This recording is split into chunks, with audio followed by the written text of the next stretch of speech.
नमस्कार, मैं हूँ विकास जुलाना और आप देख रहे हैं पंजाब केसरी .com।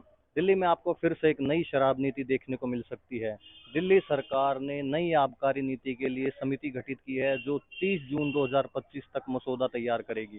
सीएम रेखा गुप्ता ने बताया कि हम दिल्ली की जनता के विश्वास को सर्वोपरि मानते हुए पिछली गलतियों से सबक लेते हुए हम एक ऐसी आबकारी नीति लाने जा रहे हैं जिसमें किसी भी प्रकार के भ्रष्टाचार की कोई संभावना नहीं छोड़ी जाएगी। शराब के दुरुपयोग को रोकने के लिए जन जागरूकता अभियान चलाए जाएंगे और सार्वजनिक स्थलों पर शराब के सेवन पर निगरानी की जाएगी।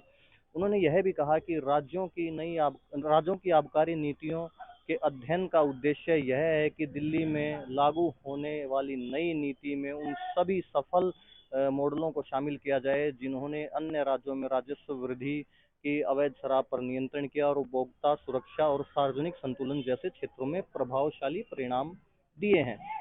उन्होंने कहा कि सरकार जल्द ही एक ऐसी साफ सुथरी आबकारी नीति लाएगी जो गुणवत्ता वाली शराब उपलब्ध कराएगी, बिक्री वितरण को पारदर्शी बनाएगी और समाज के संवेदनशील वर्गों की सुरक्षा का पूरा ध्यान रखेगी। आपको बता दें कि आम आदमी सरकार के कार्यकाल में भी शराब नीति लेकर आई गई थी और उस पर खूब हंगामा हुआ था। अब सरकार ने शराब नीति के लिए दिल्ली के मुख्य सचिव धर्मेंद्र कुमार की अध्यक्षता में समिति गठित की है। ये समिति संबंधित पक्षों और हितधारकों से विचार विमर्श कर दूसरे राज्यों में अपनाई गई सर्वोत्तम प्रक्रियाओं का अध्ययन करने के बाद नई नीति का मसौदा तैयार करेगी। समिति को 30 जून तक का समय दिया गया है मसौदा सौंपने के लिए। इस काम में आबकारी विभाग जो है वो समिति को प्रशासनिक सहयोग देगा। मुख्यमंत्री रेखा गुप्ता ने कहा कि सरकार यह सुनिश्चित करेगी कि नई आबकारी नीति का कोई भी पक्ष समाज के संवेदनशील वर्गों पर प्रतिकूल प्रभाव न डाले और समाज के कमजोर वर्गों की सुरक्षा, स्वास्थ्य और शांति से समझौता न हो। हम ऐसी नीति लाएंगे जिसमें किसी भी स्तर पर भ्रष्टाचार की कोई भी संभावना नहीं होगी। सीएम रेखा गुप्ता ने यह सब कहा। नीति में शराब की जो गुणवत्ता है उसकी वैज्ञानिक जांच, डिजिटल बिक्री, अवैध शराब की बिक्री पर रोक और लाइसेंस देने की प्रक्रिया में पूरी पारदर्शिता रखी जाएगी।